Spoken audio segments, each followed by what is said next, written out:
Oi pessoal, tudo bem? Eu sou a professora Tainá, sou professora de História e hoje nós vamos estudar sobre a Revolução Russa, tá? É uma matéria do 9º ano do ensino fundamental, então você é aluno aí do 9º ano, tá ansioso para ir para o ensino médio, acompanha comigo essa matéria que é muito importante, tá bom? Eu já falei aqui em outros vídeos, tá, sobre as condições de alguns países europeus, tá, os países mais famosos e importantes que traçaram o rumo da história, tá? França, Inglaterra, Alemanha, enfim. E esses países, eles viviam em condições bem mais desenvolvidas do que a Rússia, tá? A Rússia foi um império super extenso, tá? Muito grande, tá? Falando de território, porém vivia numa condição bem agrária, tá? Ainda muito feudal. 80% da população ainda era camponesa e apenas 20% fazia parte das outras classes sociais, tá? Como burgueses e as classes privilegiadas, tá? O pessoal do clero e o pessoal da nobreza. E a Rússia também vivia um regime absolutista. O que é um regime absolutista? Um regime absolutista é quando o rei manda em tudo, tá? Então não havia poder executivo, judiciário e nem legislativo. O rei fazia simplesmente tudo e tinha uma mão pesada, tá? Era muito autoritário. Esse regime, né, eram os chamados czares, tá? Os czares, né? Esse nome ele vem inspirado lá do Império Romano, dos Césares. Então, um rei, né, um líder, uma governança na Rússia era chamado de czar ou czar. E a Rússia vivia um atraso econômico muito grande, tá? A Rússia era até conhecida como gigante dos pés de barro, porque realmente era gigante em relação à extensão territorial, mas não tinha firmeza, tá? Porque sua economia estava muito atrasada, ainda existia servidão, né? Ainda existia toda aquela cultura feudal. Então, enfim, até o início do século XX a Rússia ainda era assim. Tanto que a Rússia foi o último país a abolir a servidão, tá? Só em 1861, tá? Quase 1900. Então, realmente a Rússia não estava bem comparado a esses outros países europeus. Havia uma tensão de classes também entre os burgueses e os camponeses, tá? Os camponeses eram chamados de mujiks e esses camponeses eram maioria e os burgueses geralmente trabalhavam a serviço de empresas estrangeiras, tá? Então a Rússia não tinha um poder industrial grande. Até que aconteceu um advento que influenciou muito na Revolução Russa, tá? Mas aconteceu muitos anos antes, mais ou menos em 1905, que foi a Guerra Russo-Japonesa, tá? A Guerra Russo-Japonesa foi uma disputa entre a Rússia e o Japão pelo território que é a Manchúria, tá? Que pertencia a quem? A nenhum dos dois, pertencia à China, tá? O território da Manchúria, ele era, né, até hoje é uma região meio que autônoma da China, tá? Eles têm uma etnia e uma identificação meio distante do povo chinês, então isso fazia com que eles fossem vistos como um território autônomo, e a Rússia e o Japão brigavam por esse território e quem levou a melhor foi o Japão, tá? Várias ilhas também que pertenciam à Rússia passaram a pertencer ao Japão, então a Rússia já, né, não estava bem aí, tá? No início do século XX. Os trabalhadores, né, os camponeses começaram a ficar meio revoltados, começaram a pensar em greves e tudo mais, até porque não existia nenhum direito para o trabalhador naquela época. Até que aconteceu um novo advento, tá? Que foi um protesto que inicialmente era pacífico, tá? Eles chegaram lá no Palácio de Inverno, que é onde a monarquia russa morava, e do lado de fora, né, eles chegaram lá protestando, pedindo melhorias e tudo mais. E os monarcas russos mandaram bala pra cima de todo mundo, tá? Mataram mesmo, tá? Com toda a violência, foi, sabe, muito desproporcional. Então, esse episódio ficou conhecido como Domingo Sangrento, porque ocorreu num domingo, tá? E foi uma violência muito grande. Bom, o czar sabia que precisava fazer alguma coisa, então ele, para parecer que estava cedendo, ele criou a Duma, que foi o parlamento russo, tá? Foi uma maneira dele deixar o povo pensar que estaria participando mais ativamente da política, tá? Que a mão dele pesada não estaria interferindo tanto. Então ele criou a Duma, tá? Que é esse parlamento, e permitiu que houvessem eleições. Então, né, foi uma maneira dele tentar limpar a barra dele. Só que o povo não ficou satisfeito, tá? E depois de um tempo ele acabou abdicando, tá? E essa Duma, ela foi controlada pelos burgueses, tá? Beleza, né? Já deu uma melhorada nas coisas. Só que o czar fez uma coisa que se tornou uma medida muito impopular, que foi colocar a Rússia na Primeira Guerra Mundial, tá?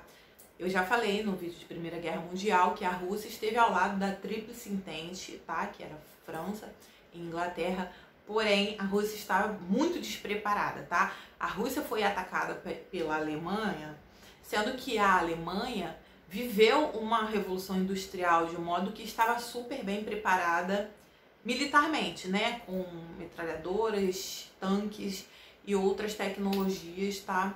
Que foram um marco da Primeira Guerra. Aí a Rússia não, a Rússia estava super mal preparada, exército mal preparado, tanto que os ataques alemães à Rússia deixaram as principais cidades super devastadas, tá?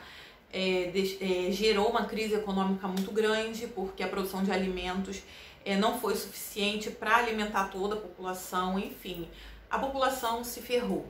Bom, os trabalhadores sabiam que precisava ser feito alguma coisa, tá? Então eles começaram a se organizar em grupos, tá? E esses grupos são similares ao que nós conhecemos como sindicatos dos trabalhadores. E eram chamados de sovietes, tá? Os sovietes eram esses grupinhos que foram se organizando para tentar buscar melhorias para a vida do trabalhador, tá? E direitos, né, principalmente. Porque a comunicação naquela época não é como nos dias de hoje, né? Hoje, se há uma nova lei, um direito trabalhista, e isso daí é sancionado pelo presidente da República, a gente logo fica sabendo, a gente tem uma comunicação muito rápida nos dias de hoje, mas naquela época não. Então eles precisavam de fato se organizar e comunicar à população seus direitos e tudo mais. Esse governo provisório, tá, de burgueses, ele não tirou a Rússia da guerra, então esses sovietes, tá, começaram a ficar revoltados, porque eles queriam que a Rússia saísse da guerra, eles tinham consciência de que a Rússia não estava preparada para aquilo e continuar na guerra só iria agravar a situação e piorar as condições dos trabalhadores, dos camponeses, enfim, né. Então havia um partido que era dividido em dois grandes grupos, tá? Os mencheviques, que eram a minoria, tá? Desse grupo, e os bolcheviques, que eram a maioria, tá? Os bolcheviques, então, começaram a se organizar para tirar a Rússia da guerra e tomar o poder na Rússia. O grande líder dos bolcheviques foi Vladimir Lenin. Então, Lenin pregava o discurso de todo o poder aos sovietes, tá? Poder aos trabalhadores. E o símbolo da Revolução Russa acabou se tornando a foice e o martelo. A foice simbolizando os trabalhadores do campo e o martelo simbolizando os trabalhadores da cidade. Ele também tinha o discurso de paz, pão e guerra. Por que guerra? Não uma guerra, a Primeira Guerra, né? No caso, ele defendia uma revolução armada, tá? Ele não era um pacifista, digamos assim. Então, Lenin organizou a revolução dessa maneira, tá? Como liderança bolchevique. E os bolcheviques chegaram ao poder na Rússia. Os bolcheviques procuravam instaurar uma revolução socialista, tá? O que é uma revolução socialista? A teoria socialista, ela não foi desenvolvida na Rússia, ela foi desenvolvida por Karl Marx, tá? Na Alemanha, muito tempo antes, tá? Séculos antes, na verdade.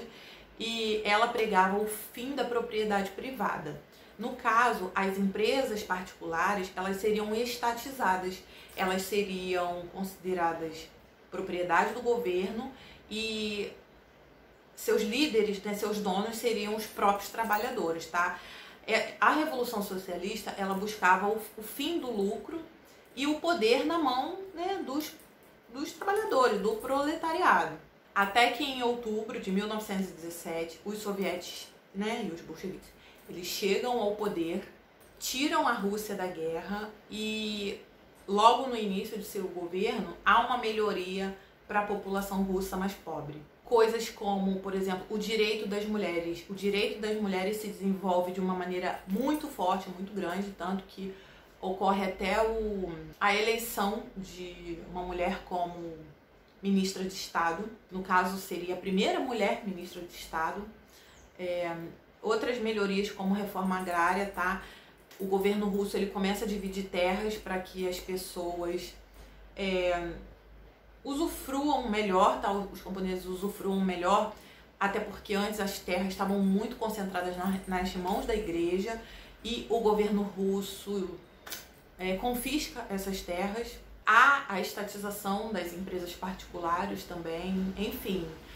No início, isso é muito vantajoso para muitas pessoas, então a Rússia começa a prosperar de uma maneira muito positiva. Até que em 1927 o sucessor de Lenin chega ao poder, que foi Stalin, e Stalin também continua promovendo essas melhorias para a população russa, porém ele tinha uma mão mais pesada, tá? Comparando a Lenin. Ele foi muito autoritário e acabou perseguindo muitas pessoas que se opuseram ao regime socialista. No resto do mundo, Estados Unidos também estava crescendo como uma potência, né, industrial e promovia justamente o contrário, que era um regime capitalista. Então a Rússia ela começa a, como é que se diz, desenvolver uma rixa com os Estados Unidos, de modo que um queria mostrar que era melhor do que o outro, tá? Na época de Stalin, a Rússia se desenvolve industrialmente assim como nunca antes. Se no início desse vídeo eu falo que a Rússia era um país agrário, a Rússia começa a avançar, sabe? Chegou até ao espaço. Enfim, Stalin foi muito positivo nesse ponto, né? Esse desenvolvimento industrial, mas pesou a mão algumas vezes. Então é atribuído a ele muitas mortes, muitos assassinatos, sendo que, assim, se você pesquisar bem, a gente consegue chegar à conclusão que muitas mortes, até por um simples resfriado naquela época na Rússia, é associado a Stalin. Então, né, gente, não é bem assim como alguns veículos pintam. E hoje em dia, no Brasil, a gente recebe uma influência enorme estadunidense, tá? Uma influência capitalista. Então é claro que muitas mídias, documentários, né, filmes, vídeos do YouTube, eles tendem a demonizar a figura de Stalin nesse sentido, né? Porque por oposição. Mas isso daí você só vai compreender estudando melhor academicamente, tá?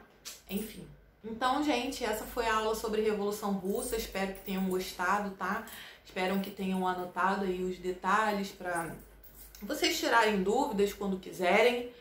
Enfim, se gostaram da aula, deixa um like. Se não gostaram, deixa um comentário aí falando por que você não gostou, tá bom? Um beijo, até mais, até a próxima aula e bons estudos aí pra você e bons estudos para suas provas. Tchau!